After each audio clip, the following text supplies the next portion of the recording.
The number one way to inspire change in someone's life is by sharing your story. Imagine if your story was the one in a million that someone desperately needs to hear. I'm Devin Schubert, and I'm on a mission to share 1 million stories across social media. And I want your story. It's time to take your story to the stage. And now, here's one of those stories. Hi, I'm Jennifer Sauer, and this is my story. Once upon a time, there was a princess, but she was living unaware that she was the daughter of a king. This is my story. I knew about my father, but I didn't really know him. I believed every lie about who I was. I felt less than, unworthy, and not enough. Those lies drove every decision that I ever made in my life. I've been emotionally scarred by a close relative who I trusted, and the words that were spoken over me and the abuse that followed brought so much pain that it changed the way I felt about myself forever. Because I let those words spoken over me seep into my soul, it skewed the view of who I was in my mind. I was impure, unlovable, and would never be good enough.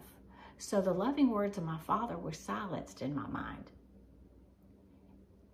I lived it with a defeated attitude.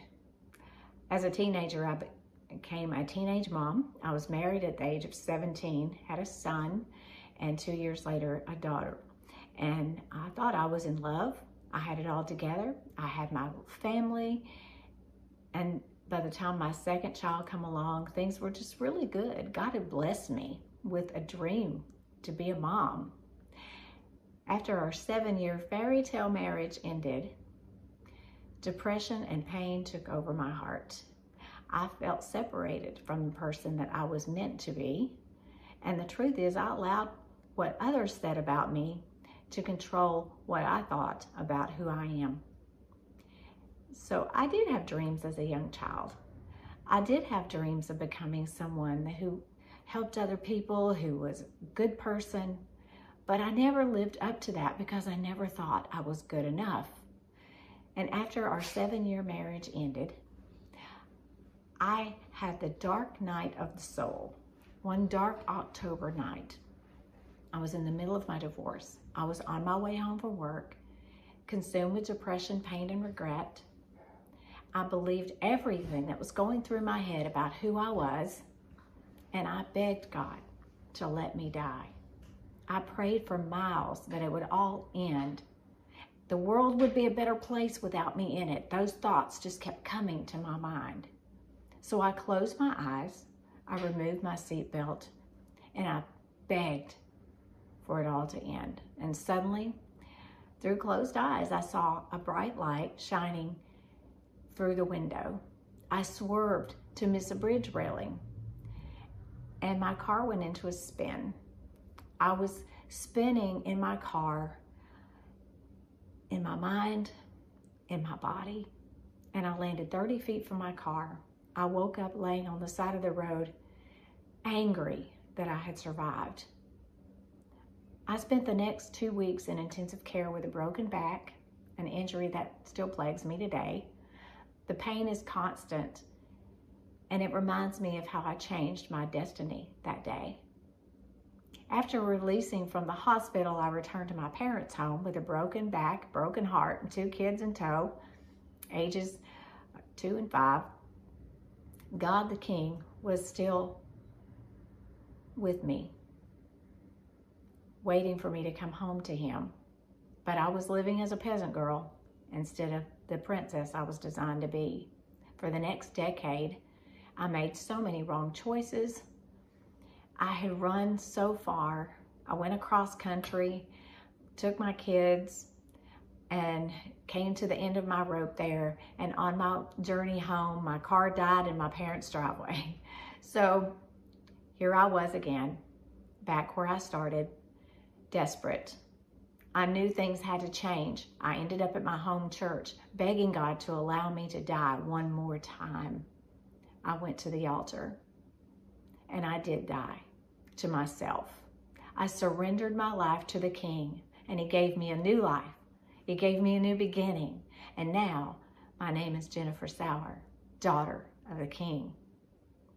And I tell you my story this way because I know that who I was is not who I am today. My destiny changed the moment I surrendered to God. After coming back home and surrendering my life, still I had so many things that happened that I had to overcome because it's a process. I remarried, and my husband and I have been married now for 29 years, and I became a preacher's wife. I have 2 stepchildren. They're all grown now. We have 13 grandchildren. And I think back and think, look what I missed if I had gotten my way that night. That would have been a tragic story. My husband and I were sitting around the dinner table with friends discussing our new empty nest life. I'm laughing because that is a joke. It had been 30 days and the phone rang, and I heard the words, "You have to pick up your children now." And we became parents again of an 8-year-old girl and a 3-month-old baby boy. And our lives changed again forever. Today, those children are thriving, but back then, I wasn't working. My husband's a pastor, and we had been moved, and in this new location, we were struggling to make ends meet. And I declared I was going to do whatever it took to have financial and personal security in my life again. This was a destiny moment too. It was a time that I decided that I had to do whatever it took. I went to work reinventing myself, attending classes, finishing my degree, learning from experts, launching a counseling practice, a nonprofit ministry called Renewal Ministry for counseling and teaching. And I made it my mission to renew my life and to help others to renew their lives as well. When I became a new parent for the second time, I couldn't imagine living my life in the calling that I have today. I'm here to tell you that there is hope on the other side. And now I make it my mission to help others discover what it means to live a renewed life, to serve in the kingdom of God, to be who you were designed to be. The past year, God has given me a passion for writing, and I launched 2 books last year, Destiny Moments and Destiny Moments with God devotional journal, something I never dreamed possible before. Renew Ministry launched Divine Purpose Institute, and I also partnered with a lovely lady who helped me to launch Arise and Revive women's conferences. And this is something I'm very, very excited about. We're going around speaking and spreading hope and joy, and I believe we can help people, bring people from their brokenness to joy. Arise and Revive is something that is near and dear to my heart. It's a passion project, but it's also just part of what God is leading me into. If you can identify with my story, don't wait. Don't go through all of the things that you go through alone. Get some help. You can learn more at renew-ministry.com. You can book a free session with me, and let's talk it out together. This could be your destiny moment.